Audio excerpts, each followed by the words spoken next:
I want to welcome all of our executives here that have made it to this meeting. And if you're here, it's because you are the real deal.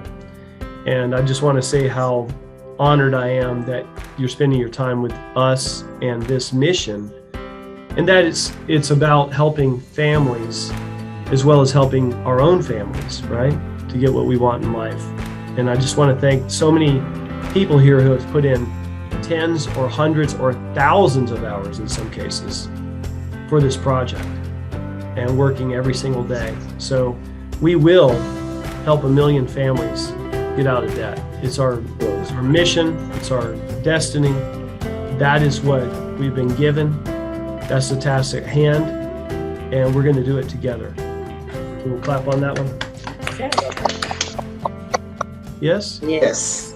So let's go over the 11 major attributes of leadership. Would all of you consider that since you're on this meeting that you're a leader? Yes? Absolutely. You're in leadership, right? So these are not always easy, but I read these first about 30 years ago, and I continue to read them because I continue to need to improve myself all the time, right? How many of us need to keep improving? That's right. Absolutely. Yeah. It's like people say, well, oh, you made a mistake or you're not perfect. I'm like, well, that's why we're human, right? Like if we weren't making mistakes and we were perfect, we wouldn't even be here in the first place, right? So the 11 attributes of leadership. Number 1, willingness to assume full responsibility. The successful leader must be willing to assume, responsibility for the mistakes and the shortcomings of their followers. If they try to shift the responsibility, that person will not remain the leader. If one of their followers makes mistakes and shows themselves as incompetent, the leader must consider that it is them who failed. And when we got it right, our business went through the moon. And I think that's a lot of times with a lot of companies is the owner they just blame it on the field. Right. They're not working hard enough, or they're not doing this. And a lot of times it's us as leaders or us as owners aren't providing the right opportunity for the field to succeed. And now I think we have everything in place for the field to succeed. And I just relate back to my own experience of that. And when I started in networking, almost 30 years ago, I wasn't the right leader I needed to be. So I had to personally grow to attract the people that I wanted to attract. And a lot of times, we always think like it's them, but it's really us a lot of times. And we need to grow personally. That's why it's so important to always work on yourself, always do personal growth, always do things that are improving you, because then you'll attract the right people. Amen. Amen. Hey, let's give it up on that, because that's where we all got to be as leaders, right? I mean, people are going to let us down in our team, and we have to accept responsibility. Yeah. Even when you don't feel it's your fault, you just say, it's my fault. Let's go. Absolutely. Let's fix it. All right. Very good. Excellent. So I'm telling you, why I'm going through this. This has changed my life. Definiteness of decision. If you waver in your decision or you're not sure of yourself, then you can't lead others successfully. Great leaders have the habit of making decisions quickly and changing them very slowly. Making decisions quickly and changing them very slowly. Who would like to give an example of that in your business where you've made a fast decision and you stuck to it and you changed it very slowly, if at all? Okay. Hey, there were several times I've used that one because we always say, people who've had success make decisions very quickly, change them very slowly, but also the opposite is true. People who take a long time to make a decision, they change them rapidly, and you'll see them jumping from company to company. Yep. So I use it a lot of, it took me a quick decision to say, okay, I'm joining with SavingsHighwayGlobal. Once that decision is made, I'm not going to pop around to different other things. I'm looking at, this is going to be the one that's going to be the home. Okay, let's build it. And then that leads me back to the first one that you had, leaders take responsibility, technically for the good and the bad, is if my group is not moving the way I want it to move, the organization, first of all, it falls on me. So once the decision is made, Then it comes down to evaluating, okay, what am I doing right now? If the team is not moving the way I need it to move now, the decision is made to go senior executive. Now that decision is not negotiable. Okay, so now I got to work on me to make sure I'm doing the things necessary first, because I can make that quick decision, but now comes the work and the follow through on the decision is made. And it's hard to get me off of that decision that already has been made. So it's not like if it's not going the right way, then we're going to get wandering eyes. We're going to go out and do something else. Lock in, focus on it. And then every day you figure out, how can you get better? How can I get better in the process? And that's what I'm doing, studying and working on me. Right. So decision made, and you act on it quickly and you stay with it. So Chris, just, how many opportunities have come across your desk since the less than a year that you've been with us, and you've made this decision to be with Savings Highway Global, and you're not wavering, and you're not saying yes to anything else, and you're here, and you're making now the kind of money that can pay the bills, and I know it's going to get 10 times, 50 times, maybe 100 times bigger, right? So how many different things have come across, and you've seen people go, jumping the grass is greener, but it's not? How many? Well, it's a lot of things that pop up, and it kind of shocks me sometimes on the people that are calling me, because those are the same people that say they weren't looking for anything when I spoke with them. And now all of a sudden they've jumped into something, and I'm reminding them, say, hey, wait a minute now. I'm giving you my answer up front. I'm not looking right now. I'm locked in. This is what I'm doing. And they said, well, are you making the kind of money that you want to make? I said, well, listen, in every company I've been in, when I'm first launching it, I'm never making the kind of money I wanted to make. So that means that you make a decision, you work the business. All I need to know is the comp plan is going to pay out, the service is going to work, and if the company's not going to let me down, they're going to do what they need to do, then I don't have to look right, look left. You can just stay focused and keep working and building. And it's going to happen. You're only one recruit really away from a new surge. So anytime I look at it as the momentum is not kicking in, it's not doing what it needs to do, that just means, again, as a leader, I got to go out and put some new people in.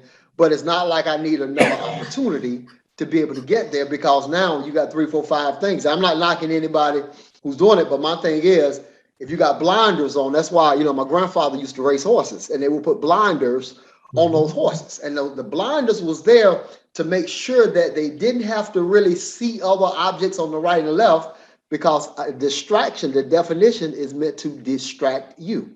So as long as you're not getting distracted, the magic is going to happen. That one leg took me to that top position in that company, but it was because we were already prepared and we were working and working and working.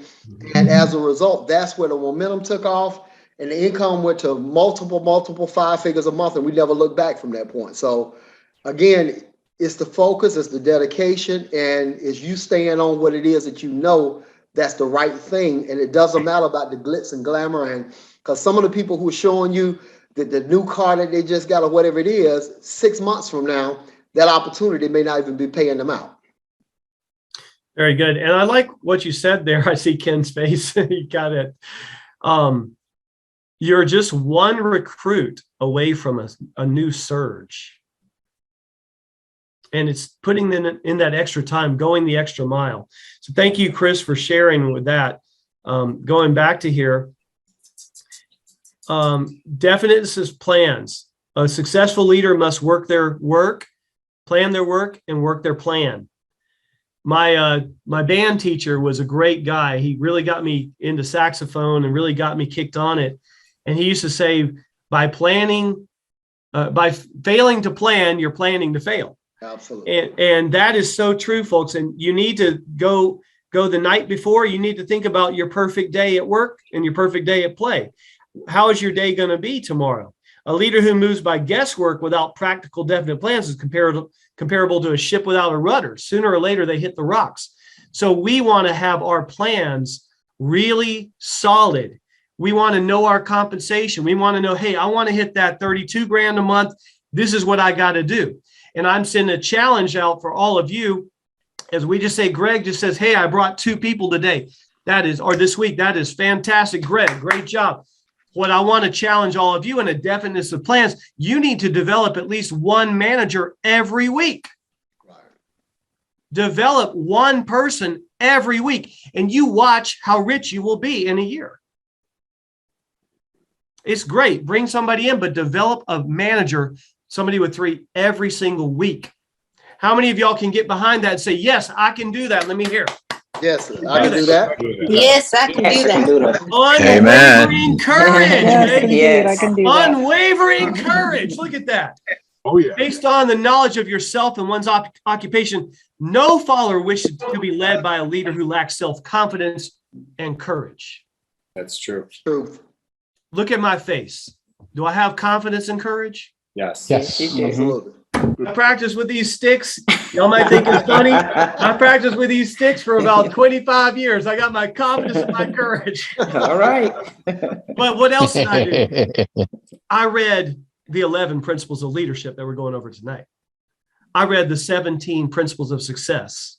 I listened to How to Win Friends and Influence People. How many of you have listened to How to Win Friends and Influence People? Absolutely. By Dale How Carnegie. Yes, many of sir. you listened to it in the last? How many of you have listened to it in the last year?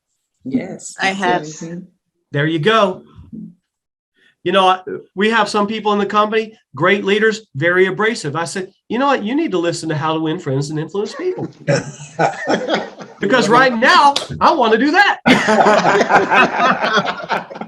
I love you. Keep making us money. But you got to know how to deal with people. Right.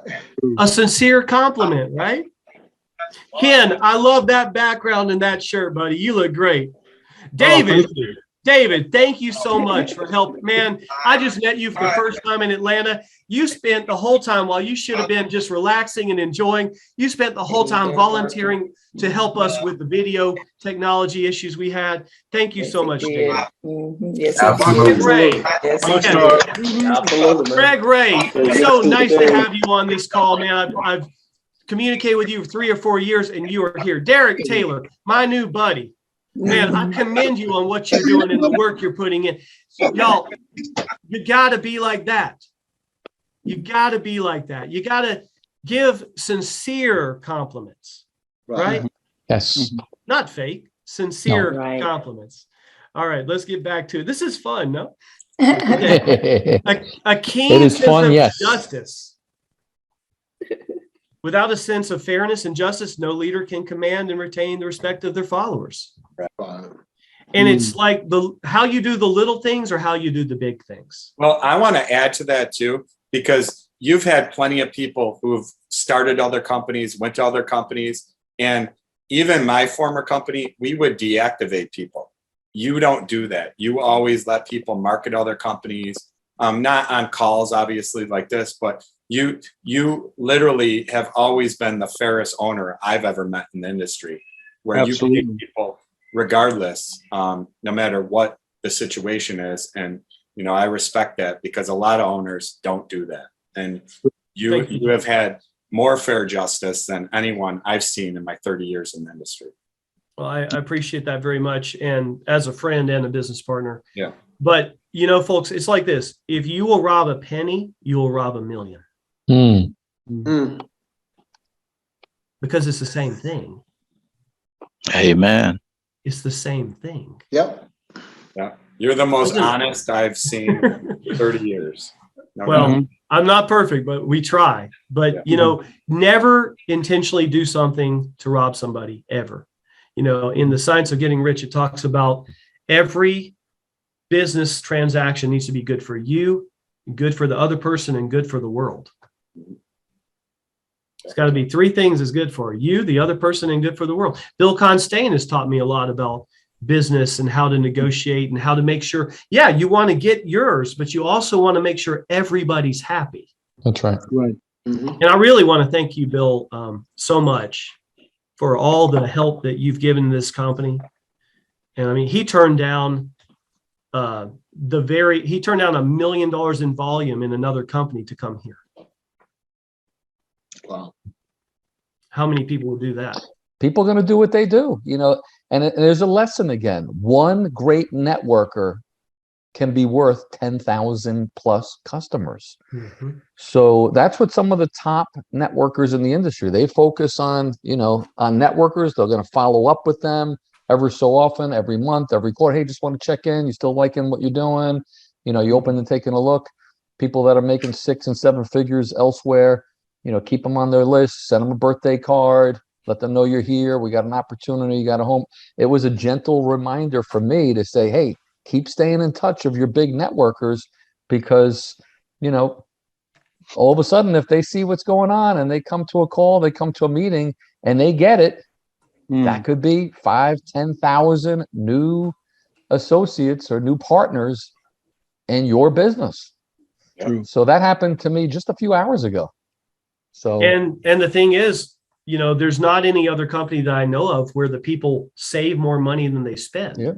So smart people look at serve the masses, dine with the classes, right? Yes. Do we have to keep tweaking our marketing and keep getting better until it flows like a machine where there's a million customers? Yes.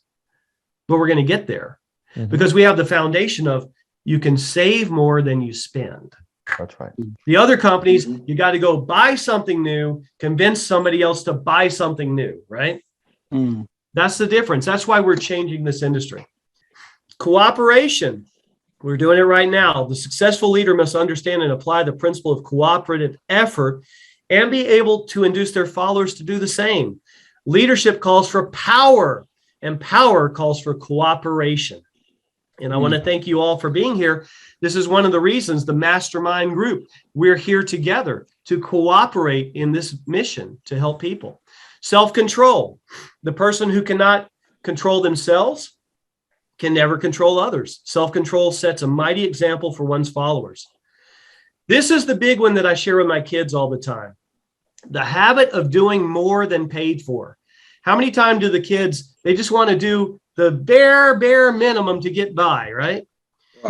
One of the penalties of leadership is the necessity of willingness upon the part of the leader to do more than they require of their followers. Now, I'm going to change that. I look at that as a blessing. One of the blessings of leadership is the necessity of willingness upon the part of the leader to do more than they require of their followers. Now, let's talk about that one. Who wants to weigh in here? Think about this. It's like my martial arts teacher told me. He says, you cannot ask your students to do anything that you can't do double. No, Pastor Isaiah, let's go to you on this one. But just real quick, I just want to piggyback on something that was said just a second ago by Bill. And that played out today with Sister Faith and me. And that is, you don't know who that one person may be. So you have to become like the bulldog. The bulldog nose is tilted back so he can breathe while he's still holding on to you. So when you take a look at all of that, I look at the principle of a child. When you look at our children, how many of y'all remember telling your child they couldn't get a cookie? And what did that child, what was the next thing out of that child's mouth? Can I have a cookie? Exactly. Yeah, or why? Why? Look here, you got to become like a child, man. A child is tenacious. They don't care nothing about what you say. They want that cookie. Yeah. Right. And they're not going to stop until they wear you down to get it. And that's the way we have to be in this business. Sometimes we just have to be very, very tenacious, because whatever we like will show up in our conversation, but what we're committed to is going to show up in our actions and our activities. So those are the things that I look at. And when you mentioned mastermind group a moment ago, when I sit here and I listen at guys like Jeb, Chris, Ken, Bill, I mean, not that these guys walk on water, they just know where all of the rocks are. But the point about these guys is that they've been through so many battles, and they are battle scars. So if they lift up their shirt, you'll see a lot of scars on their backs because they've endured a lot more than most of us have. And so just sitting here listening at what's being said, you listen and you learn and you absorb it. And then all of a sudden it begin to be reproduced in your mind and your activity. Your conversation begin to change, your self-confidence begins to grow, then all of a sudden you become that beast that you saw in others, Now you see that hair growing out of you because you are now becoming that person you so desire to be. So it's a very, very encouraging thing. And I like everything that's going on, Steve. And one of the major things, and Jeb said it, integrity goes a long way. You know, you can't lose that. You cannot lose your personal integrity. You can't do it. And man, and you got that in abundance and your transparency with it. So when the leader accepts 100% responsibility for the team, then everything rises and falls on leadership. He seeks great leaders so he can learn how to become a better leader. And that's what these calls do for me. I don't know everybody's, situation, your marriage, whatever, but I've got a marriage now where I'm putting 100% and she's putting 100%. When you get that, you're going to have success. You got 100 times 100. You got 10,000%. Hey, Steve, I wanted to add what Pastor said, integrity, and I think I said it on the stage, but it's really important to say this, and I know you guys know this, but it's good to hear again, is doing the right things even when people are not looking. And that's just doing what's right even when you think no one's looking. Because someone's looking. Well, if you're a believer, you have the Holy Spirit, God is watching all the time. But if you think you're going about your business or your personal life and no one's looking, and you're like, you know what, maybe I'm just going to slip a little bit here. That's that. And whether it's in your personal life or in your business, that's how bad habits develop. That's planting the seeds for bad habits. So simply, if you put it in front of you and say, you know what, I'm going to do what's right, whether someone's looking or someone is not looking. And that's how you stay high integrity, high compliance. That's true. And that's how you keep, at a high happiness and satisfaction and fulfillment. Because you feel proud of yourself. Feel proud of yourself. My mom used to tell me, God rest her soul, she used to tell me, the truth will set you free and your lies will find you out. Yes. Lies have short legs. They got real short and that's why legs. people say, oh, Steve, you have integrity. I was like, I'm afraid of what my mama said. Yeah. Good stuff. Let's go back. Good stuff. Wow, this is so powerful. We got the habit of doing more than paid for. So when you go to the grocery store and somebody else didn't put their buggy, that's my simple example. Take their buggy too and put it up. Right. Just do that. Everybody, let's agree. We're going to all do that this week. If you go to the store and you see somebody didn't put their buggy up, put their buggy up too. That's the way to get started. Okay, a pleasing personality. Well, one of my mentors always said, funny means money. But those genuine compliments, right? No slovenly, careless, or unpleasant person can be successful leadership. Leadership calls for respect. You got to have a nice personality. Smile at people. We're going to practice smiling in a minute. Sympathy and understanding. The successful leader must be in sympathy with their followers. I teach this all the time. Feel, felt, found. I know exactly how you feel. I felt the same way. This is what I found.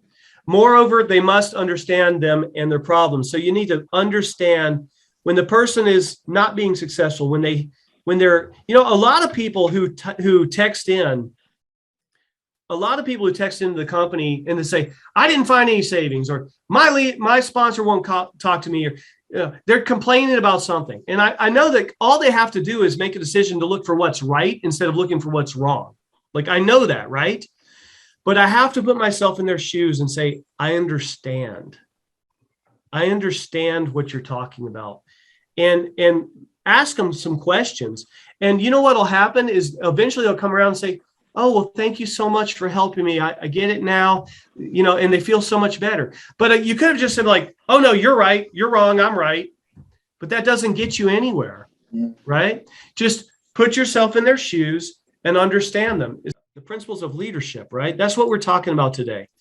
All of you are leaders. Mastery of detail. Successful leadership calls for mastery of details of the leader's position. The 11 major attributes of leadership.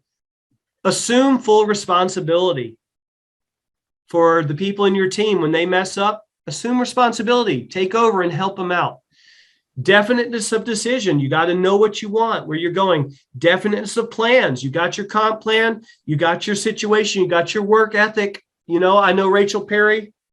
She's calling. She knows exactly how many people she's calling a day, how many businesses she's calling a day, and she gets results.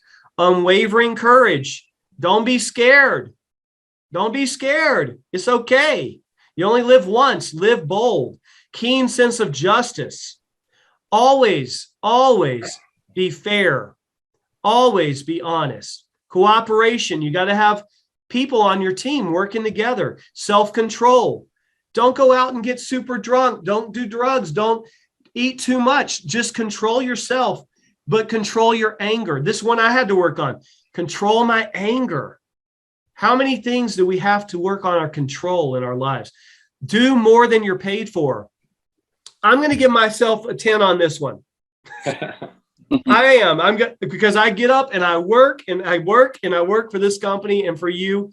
I do more than I pay for, and I want everybody to follow that. Okay. Pleasing personality. Some people are going to like you, some not.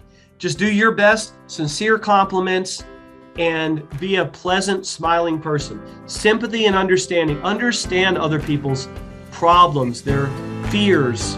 You know, mastery of detail. Master your benefits. Master your compensation. Master your work ethic. All right. And then you have become a more powerful leader. So give yourself a hand for being here tonight. And I want you to say, I am a leader. I am a leader. I am a leader. I am a leader.